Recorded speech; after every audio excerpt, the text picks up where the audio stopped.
السلام عليكم. اليوم الإخبار جبنا لكم كاينين هنايا 3 ديال المحلات للبيع.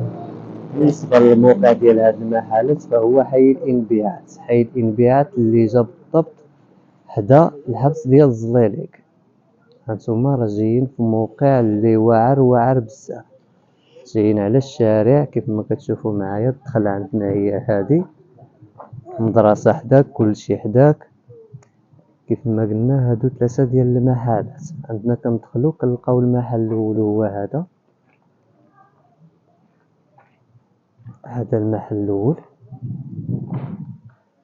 نتوما هذا المحل الاول كيف ما كتشوفوا معايا اللي وصلوا. هو هذا المحل الاول. كيف ما قلنا هادو جاو 3 ديال المحلات مدينة فاس، بالضبط حي الانبيات حدا الحبس ديال الزليليك. هذا المحل الاول. بالنسبة للثمن ديال هذا المحل هذا فهو 19 مليون.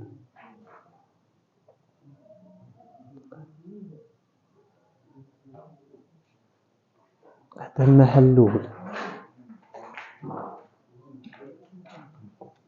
نتوما راه حتى الموقع ديالو راه مزيان كيف ما قلنا، جا مدينة فاس حي الانبيات تزليلي. الشارع الحي هو هذا. كنجيو لهنا كنلقاو هذا المحل الثاني. راه كل محل كاين الثمن ديالو. بالنسبة لهذا المحل هذا قهوة. بالنسبة لبنادم اللي بغا يردهم قهوة فهما صالحين، يعني الا بغيتي تردهم قهوة راهم مزيانين، يعني مشروع خدام 100%. حتى الموقع ديالهم فهو واعر بزاف. يعني هادو 3 المحلات بغيتي تشركهم مثلا 3 بهم تردهم قهوة ولا شي ريستورا.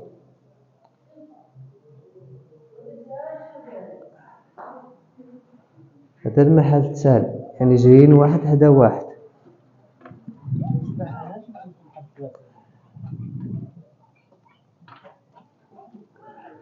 ما قلنا هذا المحل الثاني. هذا شحال الثمن ديالو؟ هذا شحال الثمن؟ هذا الثمن ديالو 18 مليون. هذا 18 مليون. بالنسبة كنجيو لهذا المحل هذا حتى هو معاهم. كما قلنا هادو 3 المحلات كلها بوحدو. هذا راه مكري ولكن حتى هو يعني كيتباع. هذا مكري لهاد الرويد ولكن حتى هو كيبيع، يعني مولاهم واحد. هاد 3 المحلات مولاهم واحد. ما قلنا هذا سيقول 20. وبالنسبة كيف ما قلنا الا بغيتي تجمعهم تفرقوا ما 3 ديال المحلات ودير فيهم شي مشروع صراحة راه يخدم مزيان. بالنسبة للموقع ديالهم كيف ما قلنا فهي جات مدينة فاس حي الانبيات حدا زليليك. هانتوما راه جايين على الشارع واجهات. هانتوما الشانطي الدخلة هي هادي. الصراحة راهم خدامين مزيان. بالنسبة كيف ما قلنا شي واحد لا بغا يدير مشروع ولا شي حاجة فهما صالحين.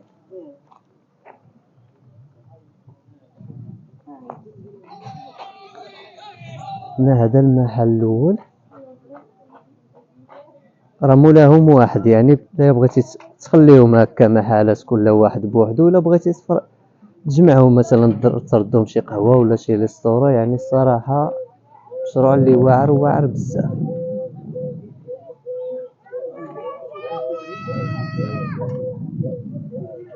كما شفتوا معايا هذاك المحل الاول الثاني، كاين حتى هذا المحل الثالث.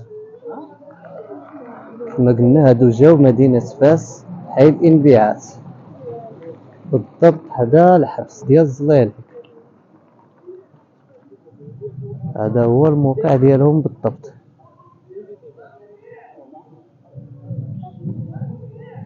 السلام عليكم. لا تنسوا الاعجاب بالفيديو والاشتراك في القناة تشجيعا لنا لنستمر بنشر المزيد إن شاء الله.